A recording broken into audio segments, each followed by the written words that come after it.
Well, obviously, we continue in Isaiah as we have. Isaiah obviously is a prominent prophet during Advent, and so we continue. And today, when you hear the reading, if you were actually to read the entire chapter, maybe at a later time, you would see the classic oracle, and it says right in it, oracle of the Lord. But you know that style of the oracle. As I'm doing this off the top of my head, as the east is from the west, so I will lead you away from all evil. You know, that descriptive language that is more wordy, so to speak, than saying, I will separate you from evil. It's that whole description. Well, you're going to see this when you go to Mass, or if you go to Mass today, or if you read today's reading. You're going to hear this or see this if you're reading it. And that whole oracle style. And this is, remember, we have to go back to the time, what I've been talking about all week. This is towards the end of the Babylonian exile. So the Jews have gotten their message that they had turned from the Lord. And remember, again, this is not a case of they were actively involved in saying bad words in the temple and the Lord got mad. They were absolutely involved in horrendous activity connected to idolatry, connected to human sacrifice. And the Lord said, enough of this. I've told you you've got to stop doing this. You won't listen to me. And so came the Babylonian exile. But one of the things I've said often is to keep in mind that the Lord uses his enemies to correct his people, and then he goes after his enemies. So what you're seeing here is the Jews have been properly corrected. They're understanding that they got the message. They turned away from the Lord. It should not have happened, what they did, but it did. And now they're decades later. So they're essentially a new generation. And here they are. And the Lord is saying, this time of your punishment, in a sense, that's not his word, it's my word. Your punishment has come to an end. And now I'm going to do great things with you. And he's speaking to the people of Judah through the prophet. Now, this is not a scenario where the prophet is speaking out and saying these things and all the Jews are gathered listening to it. First of all, it would not have been physically possible because no one would have heard him. And secondly, more importantly, is he couldn't have been said out in the open because the Babylonians would have said, oh no, we're not putting up with this. So this was spread in different ways, and of course these are written on scrolls, and the scrolls would have been read, and later the scrolls were found. I'm talking later, like the last century, but that's what would happen. So anyway, the message was spreading through the Jewish people that their time of liberation was coming, and that a man would be raised up who would free them. And of course, we understand today, who is that man today? That man we understand to be Cyrus the Persian. So we're seeing that. And we talked about this several weeks ago when we were going through the readings towards the end of the last liturgical year for this time. So he's telling them, but remember, these words are not only written to them, we can also understand them as written to us, especially during this time, because we've been going through a real horrendous time as Catholics in this country and even parts of the world. There are people there is a move, by the way. This is not secret. This isn't a conspiracy theory. This has been stated right out in the open at the UN. There is a move to silence the political voice of the Catholic Church. That is something that people want to do, and that's part of the reason why you'll always see people attacking the church. Remember the words of Saul Alinsky.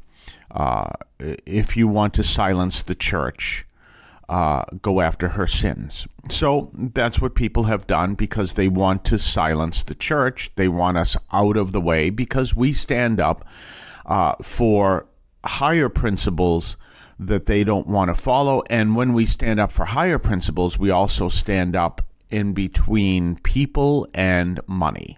That's absolutely true. You got to realize that the Catholic Church stands in blocking, in a sense, billions of dollars of research grants. Not so much blocks them, but stands up against them. Billions of dollars at stake. So that's why people want to silence the church. They want the church eliminated. And so that's what's happening. But remember, behind the scenes, there is God. And the Lord, is one of the things that I'm looking at. And I really believe that is part of the great division that's going on in our country, is because people said we're going to build a country and we want that. We want God out of here. I'm not talking about our forefathers. I'm talking about the current time. We want God out of here. We want to build a totally secular society, so we want to silence God.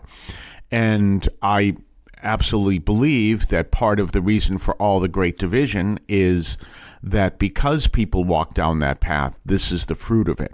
And we look at that. So the Lord makes it clear. And so our role is always to be faithful to the Lord. But what he's saying is to the people at the time, and we can take it for our own time, you have heard and understood the correction. Now it's time to rebuild.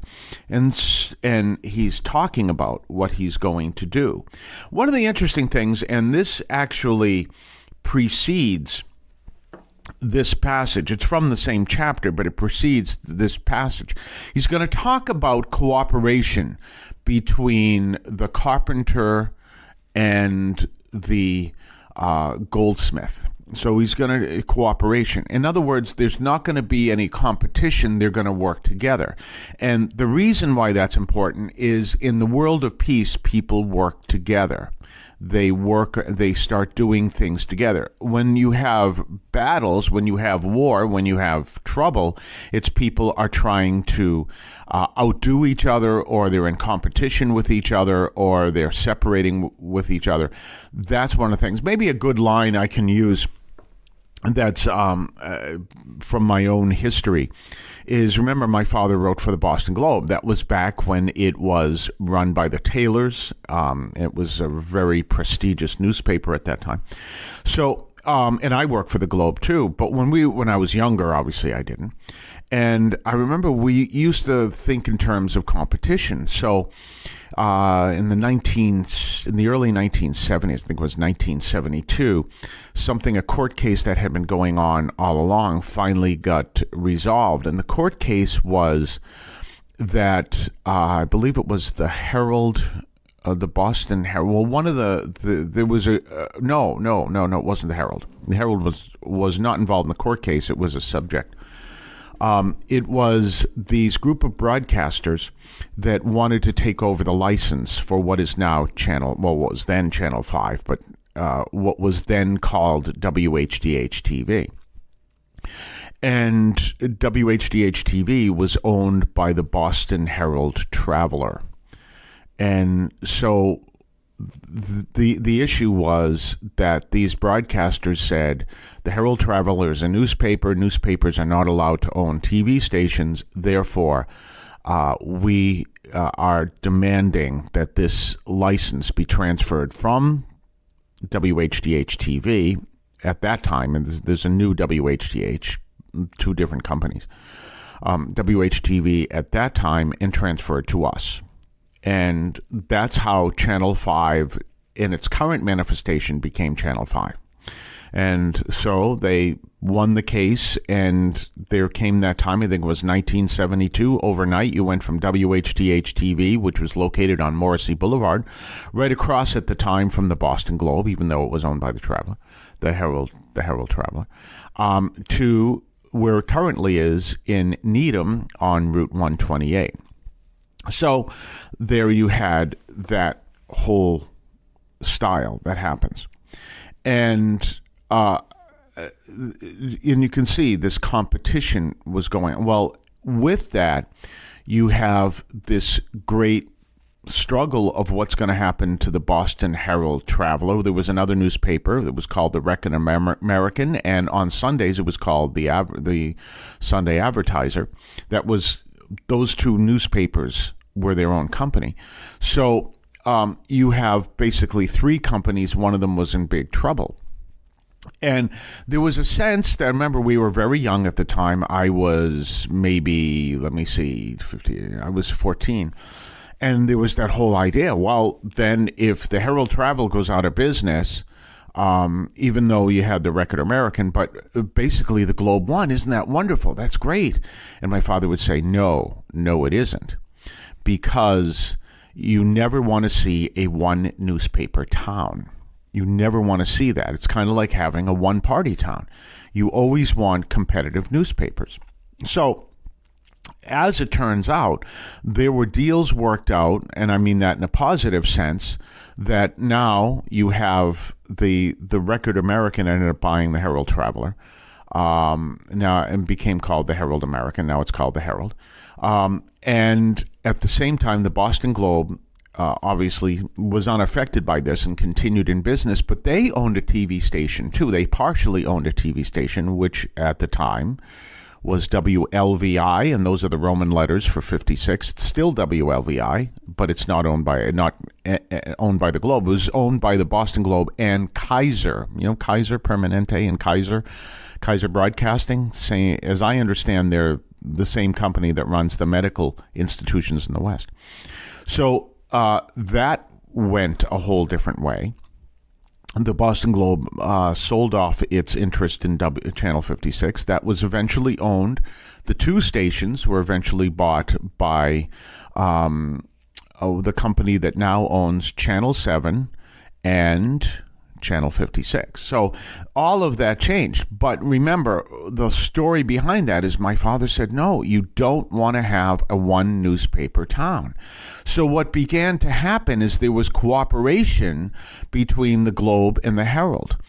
And this cooperation includes even how the two newspapers are printed, because they realized the importance of having two newspapers. It was essential.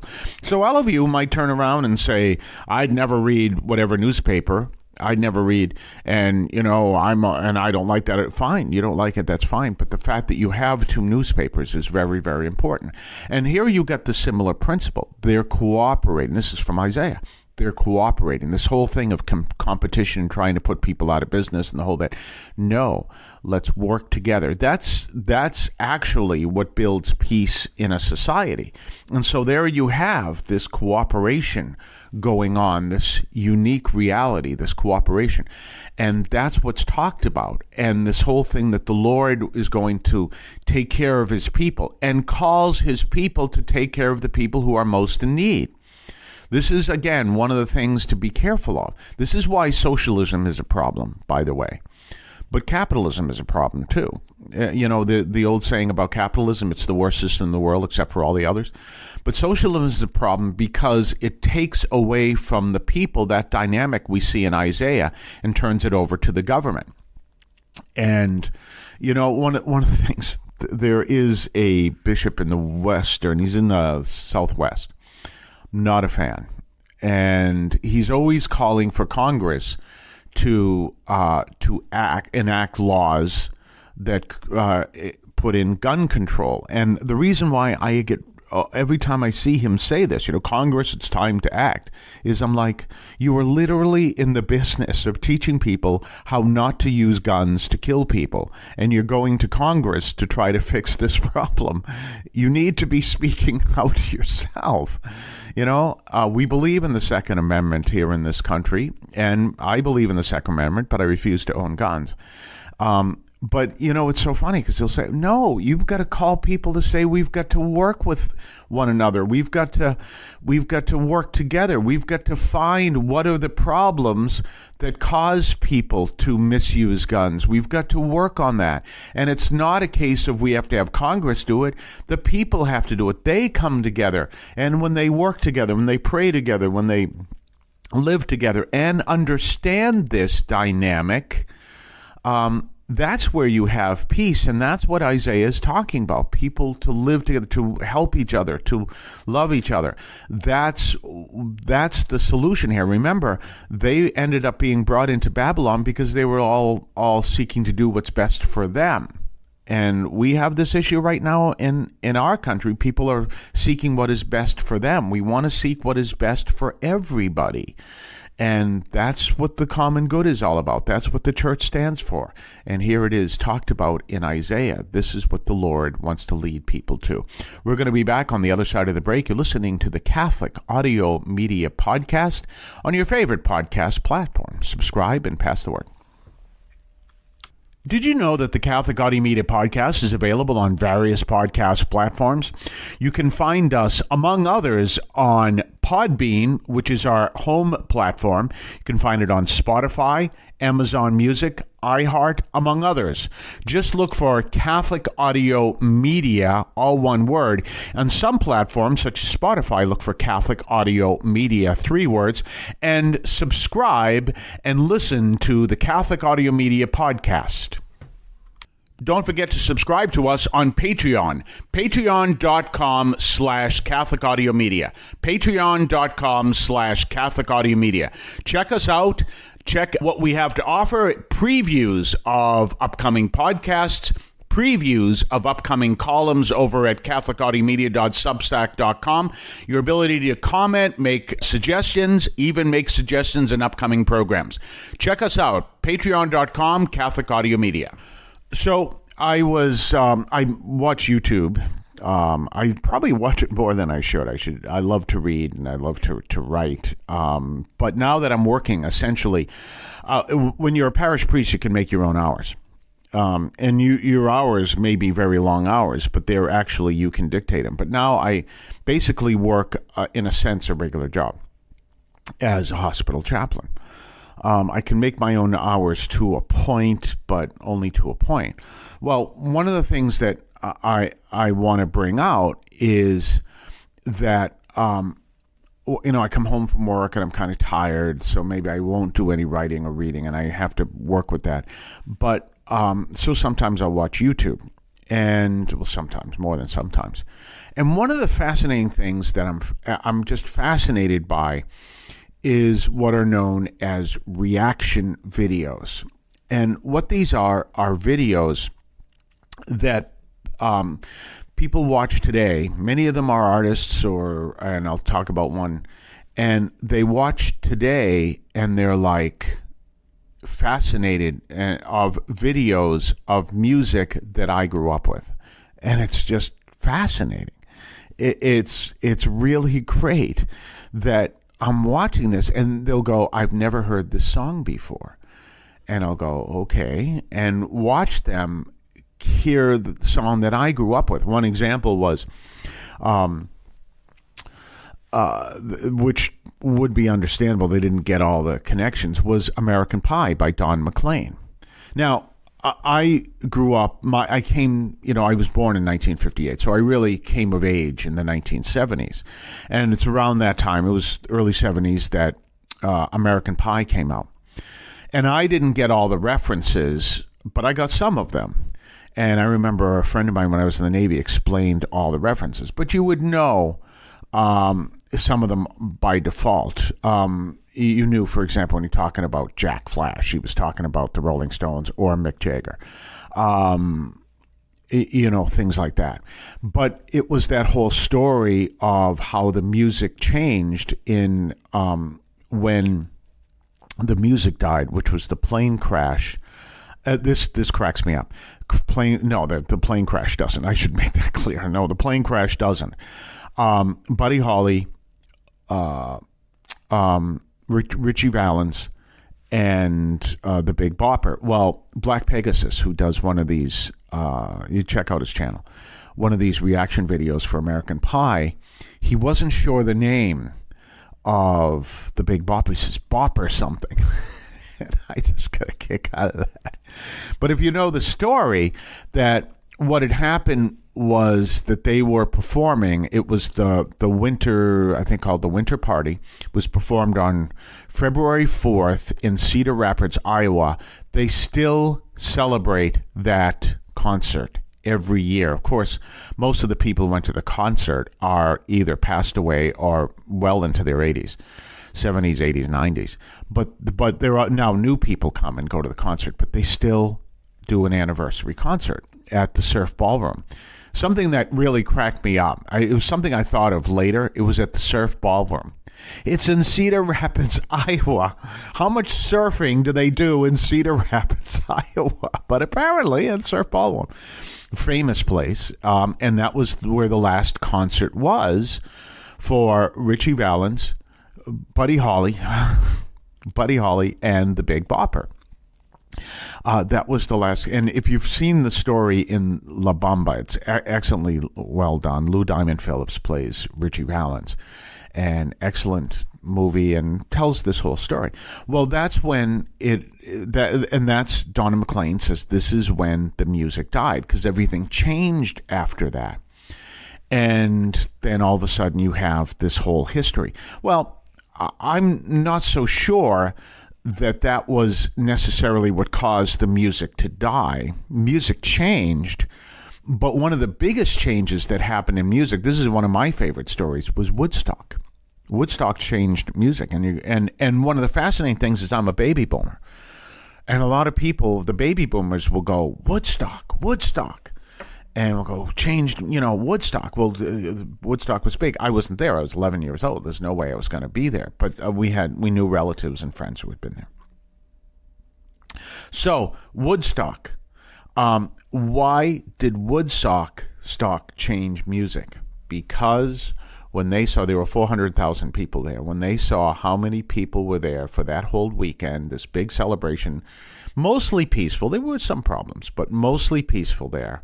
And the record executive said, whoa, this is a bigger market than we thought it was. And that's what changed music. That's when you had music that became more of an industry.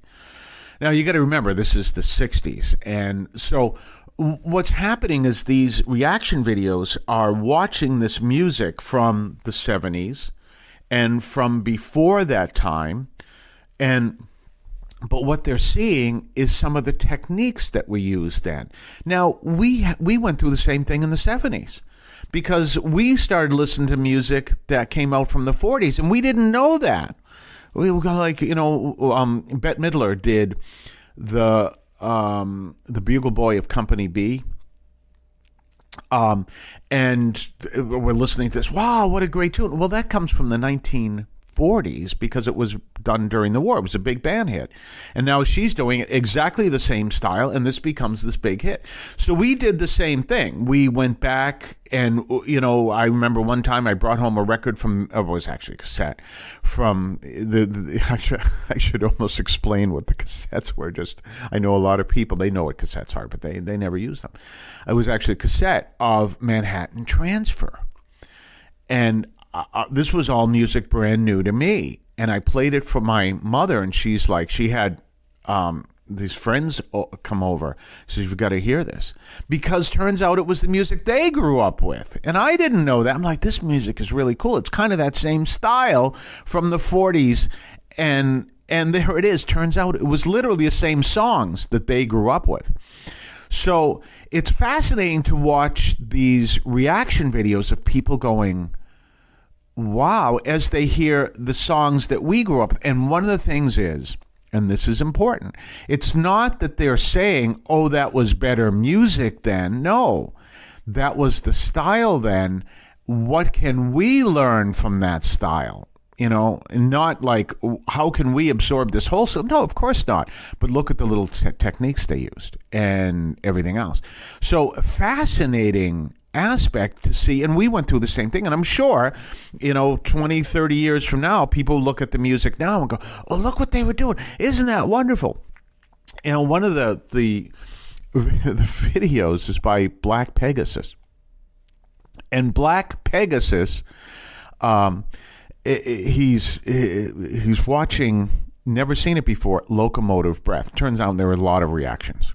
and he's watching Ian Anderson, who is, dancing and singing.